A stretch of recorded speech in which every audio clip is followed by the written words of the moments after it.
Muito bem, mitos sobre a marca da besta. Hoje nós falaremos somente sobre a besta, não sobre a marca em si. Já que antes de falar da marca da besta, precisamos saber quem é a besta. Eu sei que você já ouviu falar sobre ela. E afinal, quem é a besta? Quem é o anticristo? O filho da perdição, o chifre pequeno, o homem do pecado, a besta de Apocalipse 13. A besta tem muitos nomes, mas o mito é basicamente o seguinte. Aliás, este é o mito número 5. O mito é que não é possível saber quem é o anticristo ou o que é a sua marca. Muitos acreditam que ele virá no futuro para implantar uma espécie de microchip em nossas mãos. A ideia popular, que também é transmitida pelos gurus, é que este é um líder secular que se colocará em Israel. Nós falaremos mais sobre isso em um futuro episódio. Mas uma coisa que com certeza podemos saber é o significado da palavra anticristo. De acordo com o dicionário, o termo denota alguém que se coloca no lugar de Cristo, ou também alguém que seja inimigo do Messias. E não é exatamente isso que 2 Tessalonicenses diz? Em um episódio anterior, nós vimos que o anticristo virá e se colocará na própria igreja de Deus. Ele é o filho da perdição. E segundo João 17:12, o filho da perdição foi Judas Iscariote. O que quer dizer que este poder estará dentro do cristianismo, em meio ao próprio povo de Deus. Ele surgirá como um cristão e se autoproclamará como Deus. É o que diz lá em 2 Tessalonicenses. Agora, você viu lá na definição do dicionário uma frase-chave que eu até sublinhei. A definição do anticristo é no lugar de Cristo. Portanto, a ideia de um líder secular que virá no futuro não é precisa. O anticristo é um usurpador. É alguém que busca o lugar de Deus dentro da igreja cristã. Vamos estudar Daniel capítulo 2. Mas eu quero dizer de antemão que Daniel 7 diz exatamente quem é esse poder. Você não sairá daqui essa noite sem saber quem é ele. Não restará dúvidas sobre quem é este poder do chifre pequeno. É de fato um estudo muito interessante. Mas antes de chegarmos em Daniel capítulo 7, vamos estudar o capítulo 2, pois ele seta o fundamento para o capítulo 7 posteriormente. Muito bem, antes de começarmos, eu quero explicar o que estava acontecendo, qual era o contexto. Ali da época do capítulo 2, o profeta Daniel era um conselheiro da corte do rei Nabucodonosor. E, sendo um conselheiro, Daniel teria que aconselhar o rei a respeito de um sonho que ele teve. Nabucodonosor estava frustrado. Ele havia tido um sonho. Ele sabia que era importante, mas não se lembrava dele. Então o rei chamou todos os seus feiticeiros, os caldeus, e esses pagãos não puderam contar ao rei o sonho que ele teve. Afinal, ninguém pode ler a mente do outro.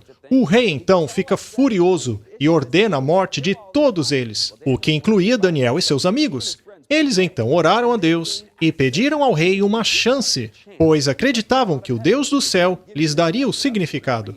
Agora, lerei a partir do verso 25. Imediatamente Arioque era o assistente do rei, levou Daniel ao rei e disse: Rei, eu encontrei um homem entre os exilados de Judá que pode dizer ao rei o significado do sonho. O rei, então, perguntou a Daniel, também chamado de Beltesazar: Por acaso você é capaz de me contar o que vi no meu sonho e interpretá-lo?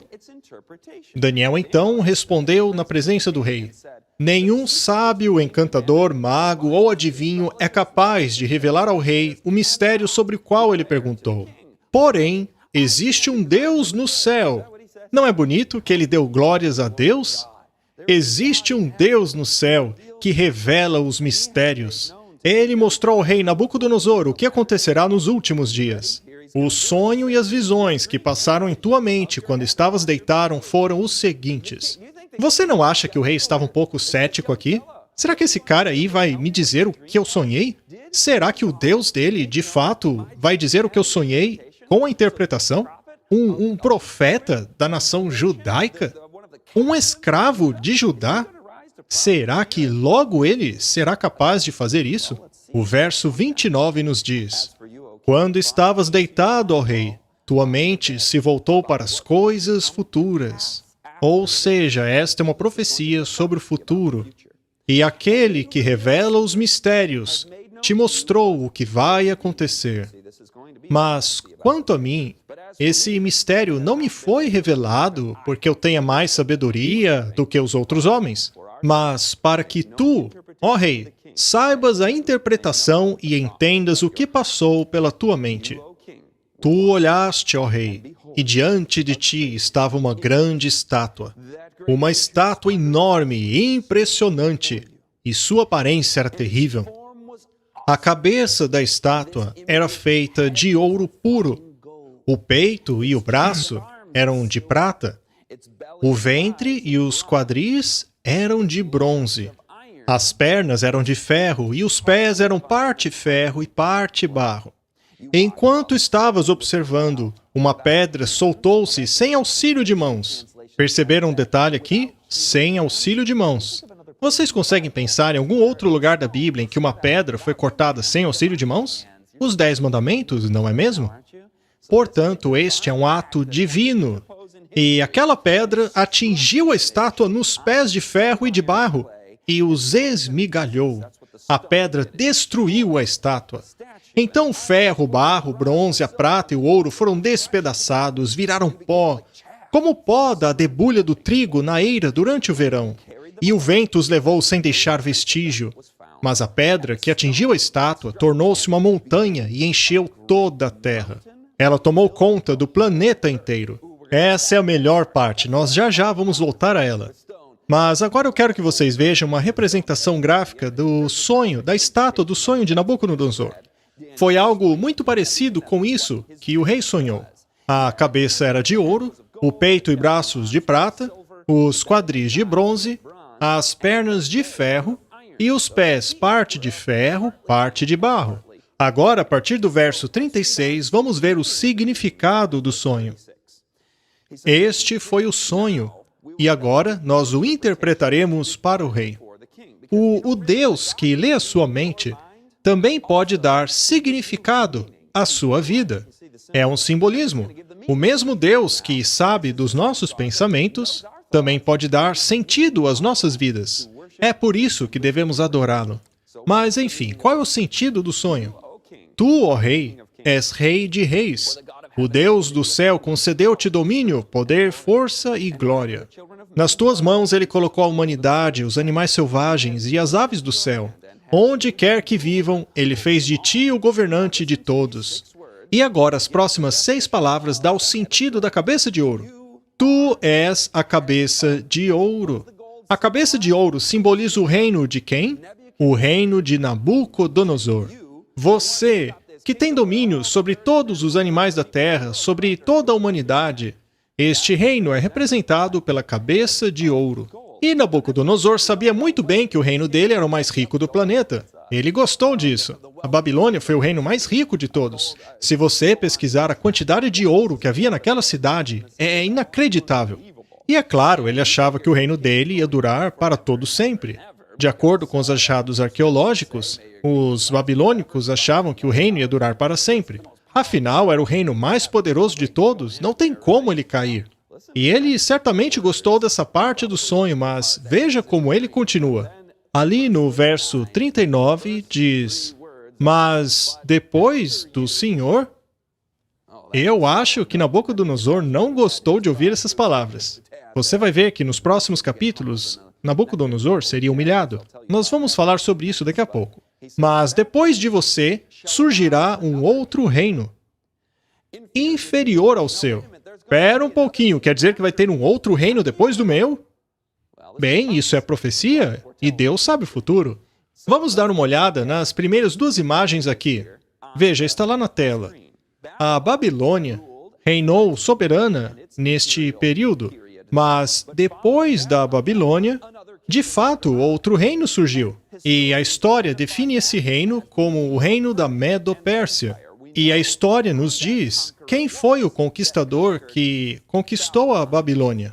Nós falaremos sobre isso logo logo. Mas Daniel disse: depois de ti surgirá um outro reino inferior ao teu. Agora, será que o Império Medo-Pérsia foi tão poderoso quanto a Babilônia? Ou tão rico quanto ela?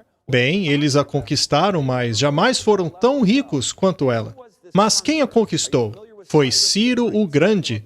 Era um pessoal bem humilde, né? O Grande. Mas você sabia que lá em Isaías 44, o nome de Ciro é mencionado? É dito lá que ele viria. E você sabe o que Ciro fez para conquistar essa cidade de muros altíssimos? Ele desviou o curso do rio Eufrates. O rio Eufrates, ele atravessava o meio da cidade. E naquele ponto, nenhum babilônio achavam que eles poderiam entrar. Mas agora que não havia mais rio cruzando a cidade, o exército veio por meio dele e entrou. E quando você lê Isaías 44, verso 27 e 28, é dito lá que Ciro ordenaria ao povo que construísse o templo. Você se lembra que estudamos isso no primeiro episódio? Foi o rei Ciro que emitiu o primeiro decreto permitindo a reconstrução do templo em Jerusalém. Mais tarde, Jerusalém foi reconstruída junto com os seus muros e, finalmente, o templo. É impressionante que isto tenha sido profetizado séculos antes de seu acontecimento. Até mesmo o secamento do rio está registrado ali no livro de Isaías. Capítulo 44, versos 27 e 28. Você pode ver isso lá na sua casa. Agora vamos continuar com a leitura de Daniel 2. Vamos lá no verso 39. E em seguida surgirá um terceiro reino, reino de bronze, que governará toda a terra. Veja, nenhum desses impérios será o reino final que governará para sempre. Primeiro temos a Babilônia, depois os Medo-Persas, e um terceiro vem depois deles. Quem conquistou os persas? Essa resposta é fácil, foi Alexandre o Grande. Portanto, o terceiro reino, o terceiro império, foi um império grego. E então lemos no verso 40. Finalmente haverá um quarto reino, forte como ferro. De que era feito as pernas da estátua? De ferro? E continua dizendo, haverá um quarto reino forte como ferro, pois o ferro quebra e destrói tudo. E assim como o ferro despedaça tudo, também ele destruirá e quebrará todos os outros. Este seria um reino poderosíssimo, que governaria desde a Inglaterra até a Índia. Foi a consolidação do império mais poderoso que o planeta já viu. Este foi o Império Romano. E, de novo, é impressionante o fato do livro de Daniel ter previsto isso. A história confirma o que está escrito ali no livro de Daniel. Mas você pode dizer, olha, ele pode ter tido sorte, pois afinal, os impérios são assim mesmo, eles sucedem uns aos outros. Por exemplo, os assírios foram derrotados pelos babilônios. Antigamente tinham os egípcios. Então eu acho que Daniel foi sortudo, nada mais que isso. Então fica a pergunta, será que isto daqui é profeticamente sólido? Bem, o que você verá agora é inacreditável. Agora eu pergunto a vocês, que império conquistou o Império Romano? Você sabe como o Império Romano caiu, não sabe? O Império Romano não foi conquistado por outro. Ele foi simplesmente dividido. Ele ruiu dentro de si mesmo. Lembre dessa palavra, dividido. Agora vamos ler o verso 41. Como viste, os pés e os dedos eram em parte barro e em parte ferro. Isto significa que este será um reino o quê? Qual é a palavra usada aí? Dividido. Isso é incrível. Como Daniel foi capaz de prever isso? Ele mesmo dá a resposta. É Deus quem tem esse poder. Daniel não fica impressionado com isso. Ele sabe que Deus sabe o futuro. Daniel disse a Nabucodonosor, haverá 3 impérios depois do seu, no total de 4. E depois dele, não haverá um outro. O último império será dividido. E como ele foi capaz de prever essa divisão no Império Romano? Desde 476 depois de Cristo, não houve um império global assim como o romano. Estes impérios governavam o mundo conhecido daquela época. Agora vamos avançar para o verso 43. Então os pés, que é o ferro dividido com barro, irão se misturar com semente humana, mas não se ligarão um ao outro, assim como o ferro não se mistura com o barro. Então eles se misturariam com semente humana. Você já ouviu esse termo, a semente humana? Esse é um termo bastante antigo. As traduções modernas traduziram isso como ligando-se por casamento. Já ouviram falar da Rainha Vitória? Ela é chamada de a vovó da Europa. pois houve uma enorme quantidade de casamentos entre as famílias reais da Europa. A Bíblia diz que eles tentariam se unir por meio disso, mas não se ligariam. O texto diz, mas não se ligarão ao outro, assim como o ferro não se mistura com o barro. A maior parte da história europeia, depois de 476 d.C., consiste em tentativas de reconsolidar o antigo Império Romano sob a figura de um grande conquistador. Você pode estudar a história inteira e verá essas figuras nela. Mas o livro de Daniel diz que eles procurariam fazer isso com casamento e não funcionaria. A presente União Europeia não significa uma união completa. Veja, por exemplo, o Brexit. Você já deve ter ouvido falar de tentativas como os Estados Unidos da Europa? E se você procurar por esse termo ali na Wikipedia, você verá que esse termo é classificado como ficção científica. Mesmo que alguns cientistas políticos dizem que talvez isso possa acontecer no futuro. Mas pela Bíblia sabemos que não acontecerá. Segundo ela, o ferro e o barro não se misturam. Portanto, não haverá essa reconsolidação. O que vemos hoje não é nada mais do que uma tentativa de reunir a Europa. Sabe, eu sempre fui um cara que gosta de história. E eu tenho estudado ao longo de todos esses anos as várias tentativas europeias de união. Ao analisarmos esses acordos e a União Europeia, parecia que tudo caminhava para os Estados Unidos da Europa. Mas, de repente, recentemente, tudo se reverteu. É muito interessante.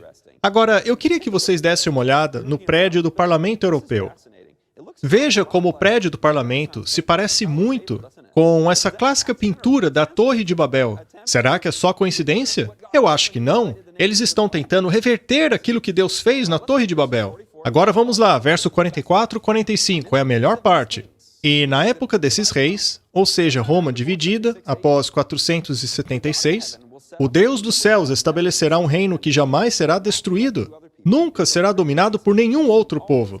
Destruirá todos os reinos daqueles reis e os exterminará, mas esse reino durará para sempre. Esse é o significado da visão da pedra que se soltou de uma montanha sem auxílio de mãos. Pedra que esmigalhou o ferro, o bronze, o barro, a prata e o ouro.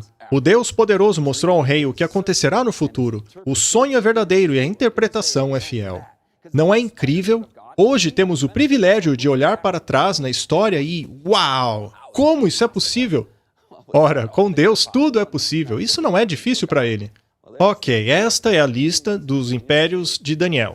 Temos a Babilônia, cabeça de ouro, e então a Medo-Pérsia, e a Grécia, e a Roma dividida, e, finalmente, o reino de Cristo virá. Nós não temos a data certa para isso, ok? Mas agora vamos para Daniel, capítulo 7. Avance apenas algumas páginas para Daniel 7. Nós veremos essas mesmas profecias, porém com mais detalhes. Agora surge a figura do chifre pequeno, o poder do anticristo. Vamos começar com o capítulo 7, versículo 1.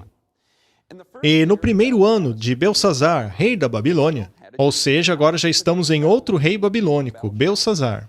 Daniel teve um sonho e certas visões passaram por sua mente. Então Daniel teve um sonho agora. E ele escreveu o seguinte resumo do seu sonho. Em minha visão à noite, eu vi os 4 ventos do céu agitando o grande mar. E então, saindo do mar, ele viu o quê? O que está escrito? 4 bestas, animais. E veja, não precisamos especular o que animais representam em profecia. A Bíblia simplesmente nos diz. Veja lá no verso 23. E diz assim, o 4º animal será o quê? O 4º reino. E o verso 17 diz a mesma coisa. Esses grandes animais são o quê? 4 reinos que surgirão na terra. Então, esses animais são reinos, assim como vimos no capítulo 2. Agora vamos à descrição dos animais no verso 4. O primeiro era como leão, que tinha asas de águia. Então temos aqui um leão com asas de águia. Esta representação utilizada na Bíblia é muito interessante, pois quando olhamos para a arte babilônica, o leão era o símbolo nacional daquele país. As ruínas da antiga Babilônia podem ser vistas até hoje nos museus da Europa. Por exemplo, ao atravessarmos o portal de Ishtar, vemos lá o símbolo nacional da Babilônia, que é o leão com asas. Aqui é possível ver a própria história de Nabucodonosor, veja só. E eu observei até que as suas asas foram arrancadas. E ele foi erguido do chão, firmou-se sobre 2 pés, como um homem, e recebeu o coração de homem. Nabucodonosor se tornou tão orgulhoso que decidiu fazer uma estátua inteira apenas de ouro, e não apenas a cabeça. E no capítulo 4, Deus humilhou Nabucodonosor. Ele o mandou para viver com os animais na relva, e depois disso ele se arrependeu e deu glórias a Deus, aquele que estabelece e remove os reis. O próprio Nabucodonosor deixou de ser um animal para se tornar um homem. O texto diz que ele se levantou como homem e tinha um coração de homem, um novo coração. É uma linda história. Nós provavelmente veremos Nabucodonosor lá no céu. Quem sabe ele mesmo nos contará sua história de conversão. Agora vamos continuar no verso 5. E continuei olhando, e eis que um segundo animal, semelhante a um urso, o qual se levantou de um lado, tendo na boca 3 costelas entre os seus dentes.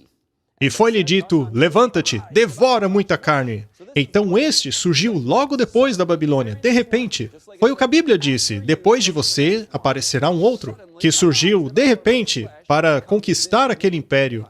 O primeiro império foi devorado, já era. E o que a história nos revela a respeito desse próximo reino? Sabemos que após a Babilônia veio a Medo-Pérsia. Mas o que é especialmente interessante no simbolismo utilizado aqui é que esse reino tinha 2 componentes, a Média e a Pérsia. O urso tinha uma pata mais levantada que a outra e 3 costelas em sua boca. Isto representa os 3 reinos que a Medo-Pérsia foi capaz de conquistar. Ao analisarmos a história, veremos que eles conquistaram a Babilônia, o Egito e a Lídia. Essas 3 nações foram conquistadas pelo urso. Agora o verso 6. Depois disso, continuei olhando, e eis aqui outro, semelhante ao leopardo, que tinha 4 ases de ave nas suas costas. Esse animal tinha 4 cabeças e recebeu autoridade para governar. O leopardo é rápido ou devagar? Ele é extremamente rápido, não é? E se ainda colocarmos asas nesse animal, ele se torna o reino mais rápido da história. E quem seria este? Quem foi o conquistador mais rápido e eficiente de toda a história? Foi Alexandre o Grande, do Império Grego. Mas ele não apenas conquistou tudo muito rápido, mas ele morreu cedo. E em seu leito de morte, quando perguntaram a ele quem deveria sucedê-lo, ele respondeu, o mais forte. Então, seus 4 generais se apressaram em dividir o Império Grego entre si. Quantos generais eu disse? Quantos territórios? 4. E quantas cabeças tem o animal? 4 cabeças. Isso é incrível. Como Daniel seria capaz de prever isso séculos antes de seu acontecimento? Desde lá de Nabucodonosor com o leão, o urso que tinha 3 costelas na boca. Isso é impossível à sabedoria humana. Falando nisso, no capítulo 8, Daniel cita o Império Grego por nome. A Grécia não era nada na época de Daniel e da Babilônia. Eles não eram relevantes. Se naquela época você dissesse que a Grécia seria um poder dominante no mundo, eles iam rir da sua cara. Era um dos países mais improváveis de se tornar um império mundial. É como hoje, imagine o país mais improvável. Era a Grécia naquela época. O que eles não contavam é que Alexandre o Grande mudasse tudo isso. Ele foi muito rápido. Agora vamos para o verso 7. E em minha visão da noite vi ainda um 4º animal, aterrorizante, assustador, muito poderoso. Ele tinha grandes dentes de ferro.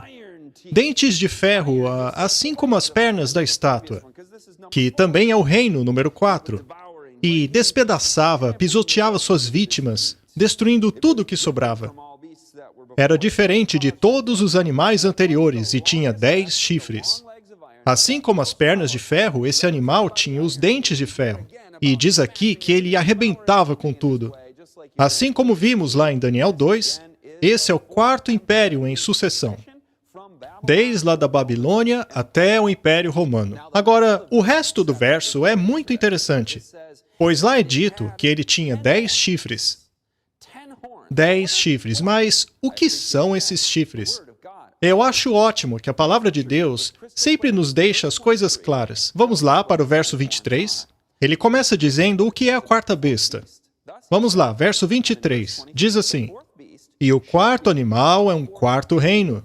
Esse reino será diferente de todos os outros reinos. Ele devorará a terra inteira. E os 10 chifres são 10 reis que sairão deste reino. deste reino. Então, isso é depois do Império Romano.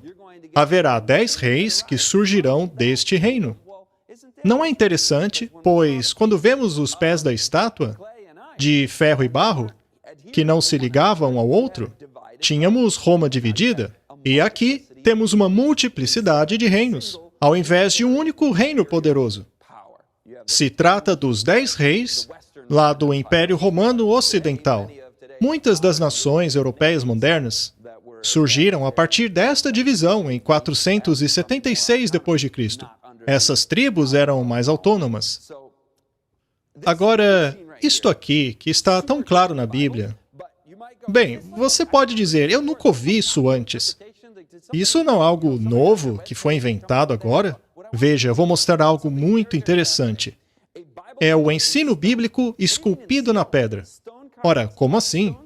Sim, é isso mesmo, eu vou mostrar nas fotos para vocês.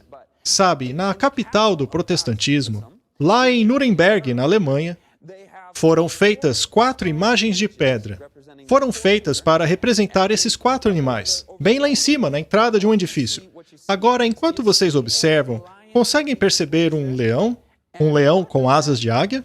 E veja que esse rei ou esse general tem uma aparência babilônica. Veja suas características faciais, suas roupas. Nabucodonosor era um soldado. Já este homem parece um persa. E veja o urso ali ao lado dele. Na foto não dá para ver direito, mas o urso tem 3 costelas na boca. Esse homem, muito provavelmente, seja Ciro. Já o próximo homem é um grego. Conseguem ver o leopardo de 4 cabeças? Este é o Império Grego. E, por último, a besta aterrorizante. Vejam que há um centurião romano ali, com a besta de 10 chifres logo ao seu lado. Vejam, então, que isso não é uma ideia nova, ou coisa do tipo. Essa interpretação era bem estabelecida entre os cristãos que criam na Bíblia. Desde lá da Idade Média, que foi quando essa imagem foi esculpida. Vamos agora ao chifre pequeno. Vamos falar sobre o poder do anticristo, o homem do pecado. Leiamos Daniel 7, no verso 8. Enquanto eu considerava os chifres... Quais chifres? Os 10 chifres. Ele estava olhando os 10 chifres do animal terrível, que é o Império Romano. E quando os considerava, vi outro chifre, um chifre pequeno, que surgiu entre eles. Eu quero pausar um pouco aqui. Ao lermos esse verso, é importante coletarmos pequenos fatos, pequenos indicadores, que identificarão quem é esse chifre pequeno. Preste atenção a todos os identificadores desse chifre pequeno. O primeiro indicador é que ele surge depois dos 10. Outro indicador é que ele é pequeno. E ele surgiu entre os 10. E onde eles estão? Na Europa. E 3 dos primeiros chifres foram arrancados para dar lugar a ele. Este é outro identificador. Esse chifre possuía olhos, como olhos de um homem, e uma boca que falava com arrogância. Agora, pule para o verso 23. Vamos ver mais detalhes sobre o pequeno chifre. Vimos que ele possui a imagem de um homem, que fala orgulhosamente. Agora, verso 23. O 4º animal é o 4º reino que aparecerá na terra, que devorará e destruirá tudo. Os 10 chifres são os 10 reis que sairão deste reino. E agora vem o chifre pequeno, no meio do verso 24. Os 10 chifres são 10 reis que sairão deste reino. Depois deles, um outro rei se levantará. Ele será diferente dos primeiros reis. Ele subjugará os 3 reis. Ele também falará contra o Altíssimo. Então, esse rei é diferente dos reis seculares. É óbvio que esse rei possui uma agenda religiosa. Afinal, ele fala contra o Deus Altíssimo. Ele perseguirá os santos do Altíssimo. Ele também procurará mudar os tempos e a lei. Isso é interessante porque, normalmente, reis seculares mudam leis seculares. Mas esse rei aqui possui uma agenda contra o rei do céu, contra os tempos e a lei de Deus. Isso é importante, pois é dito aqui que ele falará contra o Altíssimo. Se ele mudasse apenas leis seculares, isso não seria mencionado. Trata-se então de um conflito espiritual. E os santos serão entregues em sua mão. Por quanto tempo? Um tempo tempos e metade de um tempo. Muito bem, revisando, este reino será pequeno, será um poder pequeno, que surge entre os 10, ou seja, na Europa, e, segundo o verso 24, viria após os 10. Então ele surgiria após 476 d.C. E 3 dos 10 reinos em que Roma foi dividida cairiam para dar lugar a ele.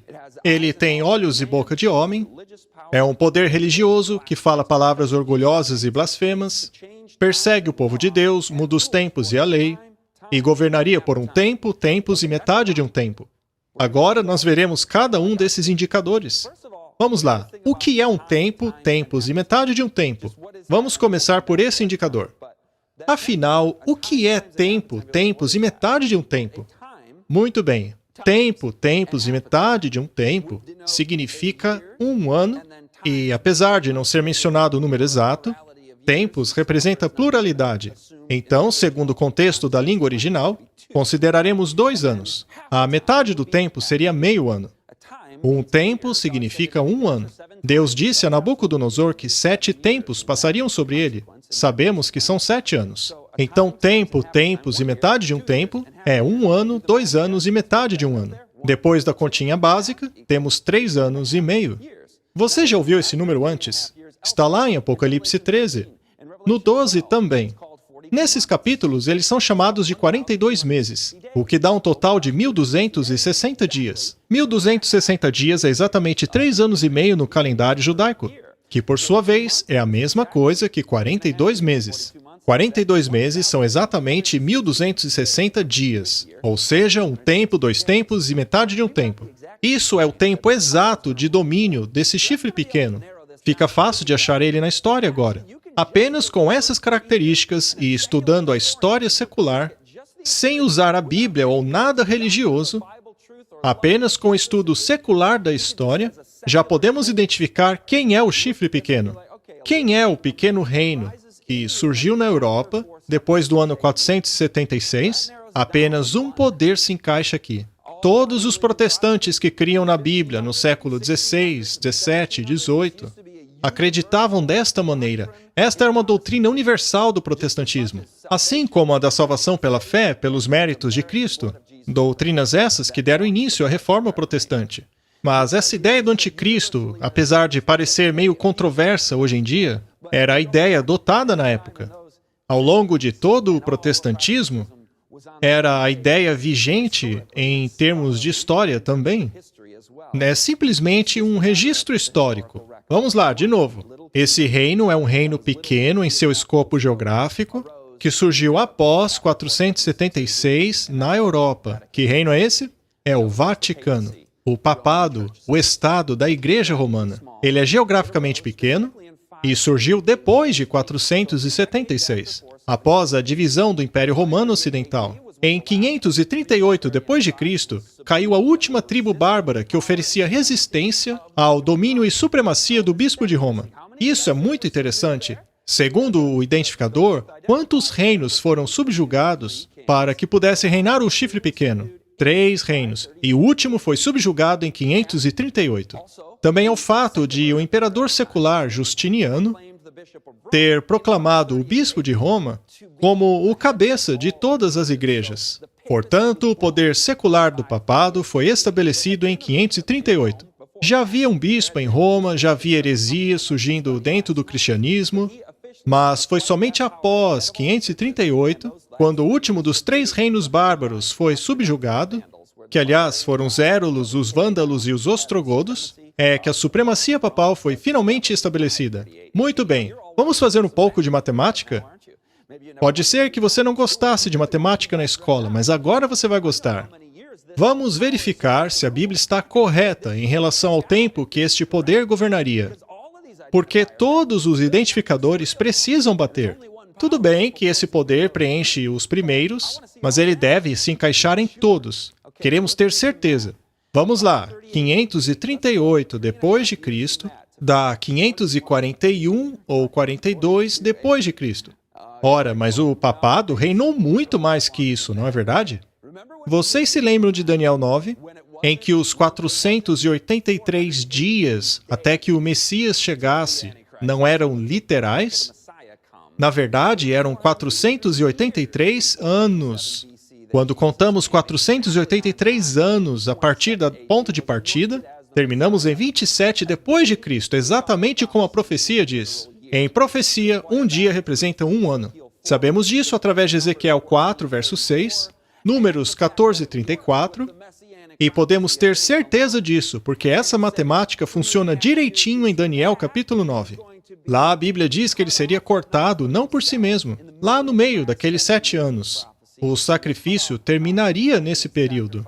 Esta é, de fato, uma profecia incrível, que prevê a data exata em que Jesus seria ungido, assim como o ano exato em que ele seria crucificado. A mensagem do Evangelho grita lá em Daniel capítulo 9. A maioria das pessoas não conhece essa profecia e é por isso que a estudamos naquele dia. Muito bem. Sabemos que um dia, em profecia bíblica, é um ano. E eu quero reforçar que esta matemática, esse princípio, funciona perfeitamente em Daniel capítulo 9. Dias em profecia são anos. E tendo esse princípio em mente, vamos fazer a conta com a profecia dos 1260 dias. E só para revisar mais uma vez, de onde tiramos esse número?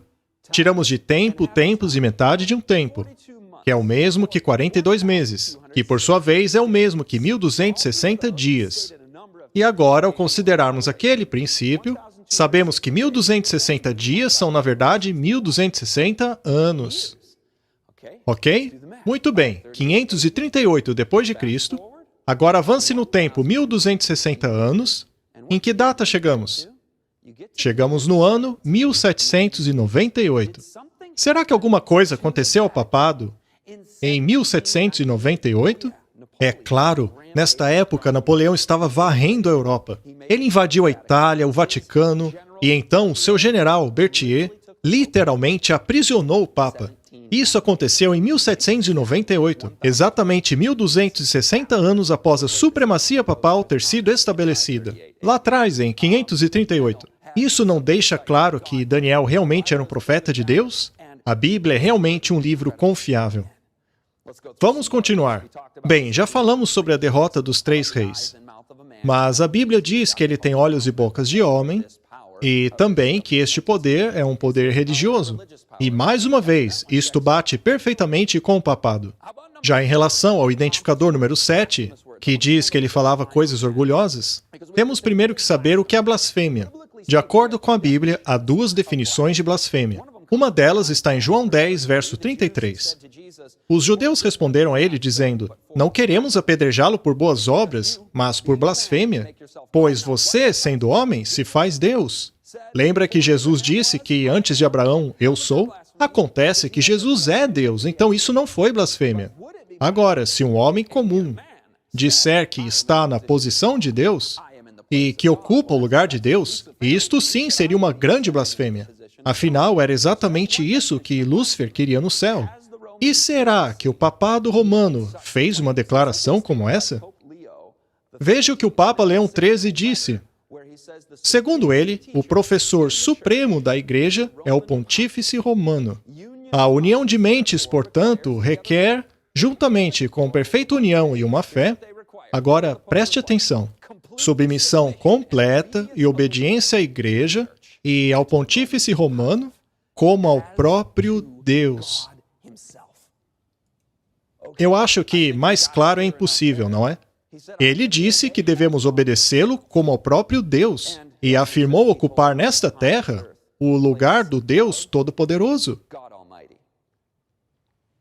De acordo com a Bíblia, isto é blasfêmia. E outra declaração bíblica de blasfêmia vem de outra declaração feita lá nos tempos de Jesus, após ele ter perdoado o pecado de alguém. Mas antes disso, vocês já devem ter percebido que há muita divisão em nossa sociedade hoje em dia. Há muito ódio, muito conflito. Então, devemos tomar cuidado para não utilizarmos essas coisas que estamos aprendendo aqui para bater nas pessoas com elas e acabar causando mais dor e conflito. Não seja combativo. Isso só vai piorar as coisas. As pessoas acabariam ficando mais defensivas por causa de nossa atitude errada. Afinal, a maioria dos católicos nem tem ideia de que o Papa disse essas coisas. Elas devem ser conduzidas à verdade pelo amor. Ainda assim, isso não muda o fato desta declaração ser uma enorme blasfêmia. Não podemos simplesmente ignorá-la. Devemos exaltar a graça e a verdade. Jesus era cheio de graça e verdade. Quando alguém acredita que a salvação vem por meio de sacramentos, e o perdão por meio de um padre, e a verdade por meio da tradição, essas pessoas estão em trevas. Deus quer libertá-las disso. Mas continuemos com a questão da blasfêmia. Os escribas e fariseus começaram a dizer: quem é esse que fala blasfêmias? Quem pode perdoar pecados, senão Deus? Bem, ele podia porque ele era Deus. Mas será que os padres da Igreja Católica podem fazer o mesmo? Há um site da Igreja Católica chamado Catholic.com. Nele existe a pergunta: pode o padre perdoar pecados? E a resposta dada por uma autoridade católica é de que o padre está no lugar de Cristo. Ele pode tornar um pecador inocente. Lembra da definição de blasfêmia? No lugar de Cristo. Segundo eles podem perdoar pecados, pois estão no lugar de Cristo.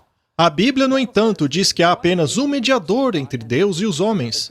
Este é o homem Jesus Cristo. 1 Timóteo 2, verso 5. Deus nos declarou como sacerdotes. Está lá em 1 Pedro 2, verso 5. Segundo ele, somos sacerdócio santo. Eles acham que Pedro foi o primeiro papa, mas eu queria que os papas falassem como Pedro.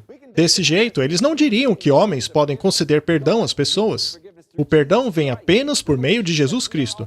Apocalipse diz 3 vezes, lá no capítulo 1, verso 6, capítulo 5, verso 10 e capítulo 20, verso 16, que nós somos sacerdotes.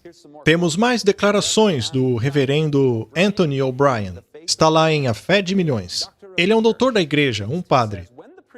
Ele diz: quando o padre anuncia as tremendas palavras de consagração, ele alcança os céus trazendo Cristo lá de cima do trono dele aqui para baixo e o coloca em nosso altar, para ser oferecido de novo como vítima pelos pecados dos homens. Este é um poder maior até mesmo do que o dos santos e dos anjos, maior do que o poder dos querubins e serafins. O Padre retira Cristo do céu, coloca em nosso altar como uma eterna vítima pelos pecados dos homens. Não uma vez, mas milhares de vezes. Quando o Padre fala, Cristo, o eterno e onipotente Deus, curva sua cabeça em humilde obediência ao comando do Padre. Se isso aqui não é blasfêmia, eu não sei mais o que é. Não existe uma descrição mais perfeita para a blasfêmia do que isso que acabamos de ler. Eu precisei confirmar se isso aqui era verdade mesmo, porque parecia até mentira. Além disso, durante a perseguição dos santos na Idade Média, o papado foi responsável pela morte de milhões de pessoas. Por exemplo, ao episódio trágico da Noite de São Bartolomeu.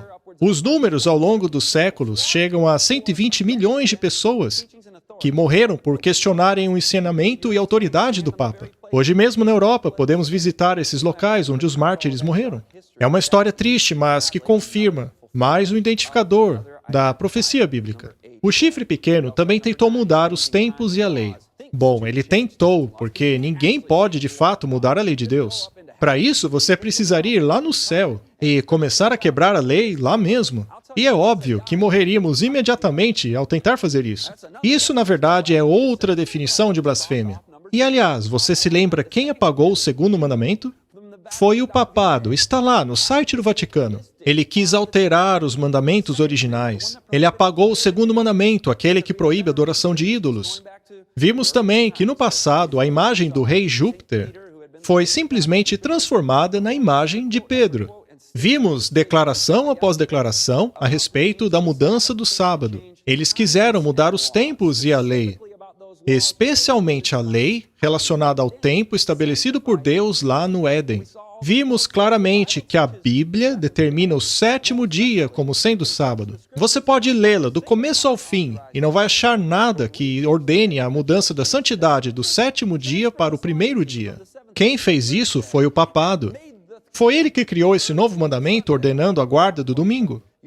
Veja agora a citação do cardeal Gibbons a respeito deste assunto. Segundo ele, a razão e o bom senso exigem que aceitemos uma ou outra das seguintes alternativas. Ou optamos pelo protestantismo e a guarda do Santo Sábado, ou o catolicismo e a guarda do Santo Domingo. Não se pode escolher os dois. Ou escolhemos a Bíblia, na qual se baseia o protestantismo, ou no catolicismo e autoridade da Igreja Romana. Enquanto a Bíblia ordena o 7º dia, a Igreja Romana ordena o 1º dia. É uma questão de autoridade. Onde está a autoridade? Na palavra de Deus ou tradição dos homens? O reverendo O'Brien também declarou: uma vez que o sábado e não domingo é especificado na Bíblia, não é curioso que não católicos, que professam uma religião tirada diretamente da Bíblia e não da igreja, observam domingo ao invés do sábado? Sim, é claro que é inconsistente. Essa mudança foi feita cerca de 15 séculos antes do nascimento do protestantismo. Eles, no entanto, continuaram a observar esse costume, apesar de ser baseado na autoridade da igreja, não de um texto claro da Bíblia. Essa observância é como um lembrete da Igreja-mãe, de quem todas as facções não católicas se desgarraram. É como um menino que foge de sua mãe, carregando em seu bolso uma foto dela ou uma mecha de seu cabelo. Segundo ele, todos os protestantes que continuam guardando domingo como dia santo estão, na verdade, reconhecendo a autoridade da Igreja Romana como sua verdadeira mãe. Agora eu gostaria de ler o verso no final do capítulo 7 de Daniel. É o melhor verso de todos. Ele diz assim: e depois de tudo isso, depois da Babilônia, da Grécia, Medo-Pérsia... Ops, desculpem, eu inverti. Eu estava pensando no que iria dizer depois. Babilônia, Medo-Pérsia, Grécia, Roma. Roma dividida, que tentaram reunificar por meio de casamentos, mas que não conseguiram. E agora o chifre pequeno, que saiu de Roma dividida. E depois do chifre pequeno, que reinaria por 1260 anos, vem a melhor parte da profecia. Já que as trevas não reinam para sempre, o engano não vence a verdade. Pode até parecer que a verdade foi extinta na Idade Média por mais de 1000 anos. Mas Daniel sabia desde aquele tempo que essas trevas não durariam para sempre. O reino, o domínio e a majestade dos reinos debaixo de todo o céu serão dados ao povo dos santos do Altíssimo. Seu reino será um reino eterno. Todos os domínios o servirão e o obedecerão. A rocha tinge a estátua nos pés. Todos os reinos humanos, o orgulho humano, essa coisa da autoridade do homem acima da divina, tudo isso será aniquilado. E então aquela rocha encherá toda a terra. Vai virar uma montanha. O reino de Deus será universal. Todo o engano, todos os mitos perigosos, toda a autoridade humana, toda a intenção de se sentar no trono de Deus, que é literalmente o que foi dito em 2 Tessalonicenses, que diz que o anticristo se sentaria no trono de Deus alegando ser Deus, tudo isso finalmente terá um fim. Então, Daniel 7 complementa Daniel 2. Nos dá mais detalhes, que estão ali em amarelo. Temos lá o chifre pequeno. E também temos a ferida mortal. Sabe o que aconteceu em 1929? Há uma declaração em Apocalipse capítulo 13, que se refere bem ao final dos tempos, dizendo que a marca da besta seria obrigatória. Nós vamos falar sobre isso amanhã. Mas, para que isso aconteça, o papado precisa voltar. Afinal, ele perdeu seu poder secular em 1798. Acontece que algo de natureza geopolítica aconteceu em 1929. O ditador italiano Benito Mussolini determinou o reestabelecimento da Cidade do Vaticano como uma entidade política. Isso foi em 1929. E em Apocalipse 13, é dito que o poder da besta, depois de governar por 1260 anos, receberia uma ferida mortal, o que ocorreu em 1798. E segundo Apocalipse, essa ferida mortal seria curada. O papado voltaria. Então, 1929 foi um momento histórico. Foi o início da cura dessa ferida. Alguns jornais da época até mesmo usaram essa linguagem. Se vocês procurarem no Google, talvez até encontrem isso. Eu li uma reportagem há muitos anos atrás. E aqui estamos nós, rumando em direção à crise da marca da besta. Estamos nos últimos dias. E a pergunta que é feita a cada pessoa desses dias é: quem você vai adorar? Quem você obedecerá? Quem possui autoridade em sua vida?